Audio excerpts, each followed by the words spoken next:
শীতকালীন সবজিতে সয়লাভ এখন সাতক্ষীরার হাট বাজার। ফলন ভালো, ন্যায্য দাম পাওয়ায় খুশি কৃষকরা। এদিকে বাজারেও আগের তুলনায় দাম নেমেছে অর্ধেকে। খুশি ক্রেতারাও। সংকট কেটে গেছে, তাই দাম আরও কমবে বলছে কৃষি বিভাগ।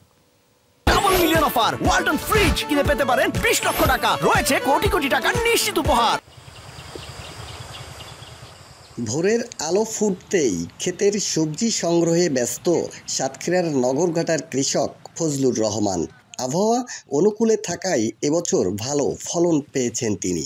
তার মতো খুশি অন্য কৃষকরাও।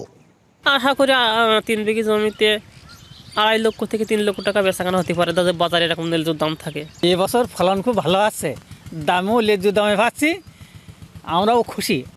শীতকালীন নানা সবজিতে ভরপুর মাঠ। নগরঘাটা ইউনিয়নের মৌলভীবাজারে পাইকারি দরে বিক্রি হয় আশপাশের ক্ষেতের টাটকা সবজি। চলে যায় দেশের বিভিন্ন হাট বাজারে। আমাদের মৌলভীবাজারে এখন সবজির কোনো সংকট নেই, এখন প্রচুর পরিমাণ সবজি উঠছে। টাটকা সবজি কিনে আখড়া খোলায় বেশি, এবং এখান থেকে ঢাকা, খুলনা, সাতক্ষীরা সব জায়গায় পাইকারি বিক্রি হয় এখান থেকে নিয়ে। সরবরাহ বাড়ায় শহরের সুলতানপুর খুচরা বাজারে নিম্নমুখী সবজির দাম কমেছে। আলুর বাজারে সিন্ডিকেট, বলছেন ক্রেতারা। ফুলকপি 40 টাকা কেজি, কালি বেচছি 100 টাকা কেজি, ওলকপি 40 টাকা কেজি, গাজর 70 টাকা কেজি। আরও দেরি করে যখন শীত একটু বেশি আসবে তখন ক্রয় ক্ষমতার মধ্যে আরও বেশি চলে আসবে এবং মানুষ ভালোভাবে কিনে খেতে পারবে। চলতি মৌসুমে জেলায় 2,07,754 টন সবজি উৎপাদনের আশা করছে কৃষি বিভাগ। বাজারে ঘাটতি কাটতে থাকায় দাম আরও কমবে বলছেন কৃষি কর্মকর্তা।